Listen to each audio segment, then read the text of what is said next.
Gandang araw po. Meron po kami binibenta ngayon na farm lot. Ang sukat nito ay 1,000 square meter. 500,000 pesos lang po siya. So right now, dito po tayo sa National Road. Ito po yung pinaka-barangay road niya papasok. Pwede pong lakarin. Mamaya papakita namin sa inyo yung 1,000 square meter tsaka 3,000 square meter.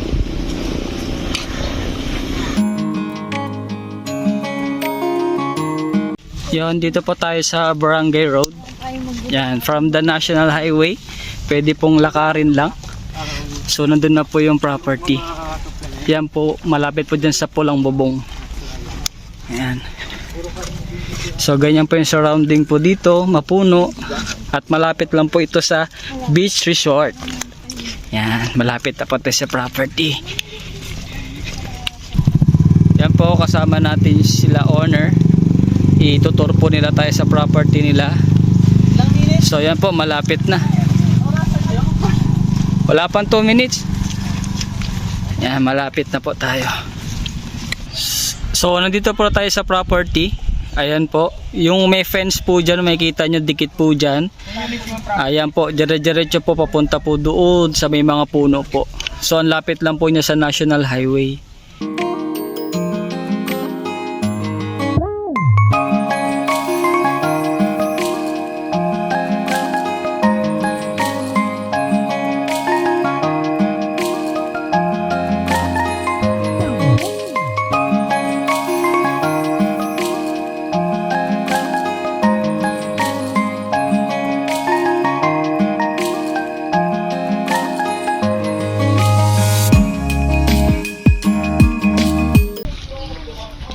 Hello, so ayun, kanina galing tayo sa National Road. So nandito na tayo sa property. Nandito tayo ngayon sa Barangay Road. So mag-start ang property ng boundary niya sa right of way. Itong may fence. From here, may 4 meters wide po siya na access road. So right now, hindi pa siya develop, pero madali na po tambakan kasi di naman ganun kataas. Tara, punta tayo sa 1,000 square meter muna.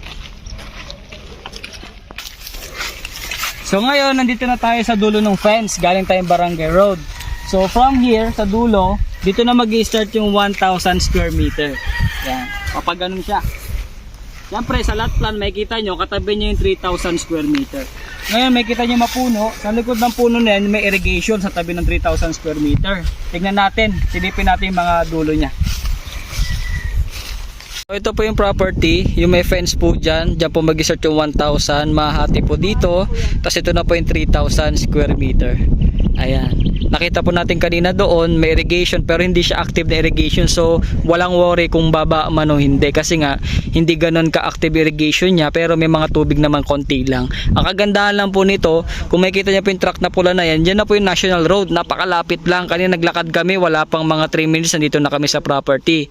Tapos makikita niyo po sa drone mamaya, may mga beach resort po siya. Punta lang tayo doon, punta natin si owner. Ito yung pinakalakaran po. Kung gusto nyo mag-farm, pwede po. Yung for example, kukunin yung 1,000 square meter, yung 500, gawin yung personal farm, tas residential. So, pupuntahan po natin ngayon yung irrigation. Yan siya. May mga puno po kayo sa bawat boundary. Ganda. Tas flat land po siya. Yan. So, andun po yung owner, sasamahan po tayo kung nasan po yung irrigation. Ayan po, no. Mapresko po siya. At wala nga siyang tubig ngayon, no? Ayan. So, ito yung irrigation. Ayan siya. Tuloy-tuloy po hanggang doon. Yeah, maliit lang siya na irrigation, hindi ganun kalaki. So hindi ito na ano ng baha.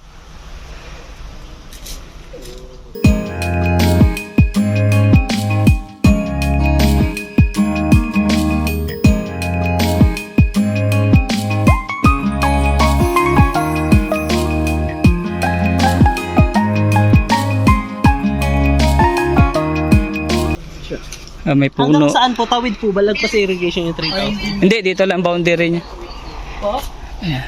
Ito yung 3,000 po dyan sa puno na yan. Opo, malayo po. Ayan po yung irrigation niya. sa nakikita nyo yung video, ito yung 3,000 square meter. Yung boundary niya, yung mga puno na yan. Sa likod niyan, yung irrigation yung nakita nyo kanina sa video. Ngayon, ang presyo nito ay 1.5M. Napakamura lang nito. Ang kagandahan dito, malapit sa Barangay Road, National Road, at Beach Resorts. Kaya kung interesado kayo, pwede nyo gawing personal farm to at residential nyo sa dream home. So yun, message nyo lang kami. Bye-bye!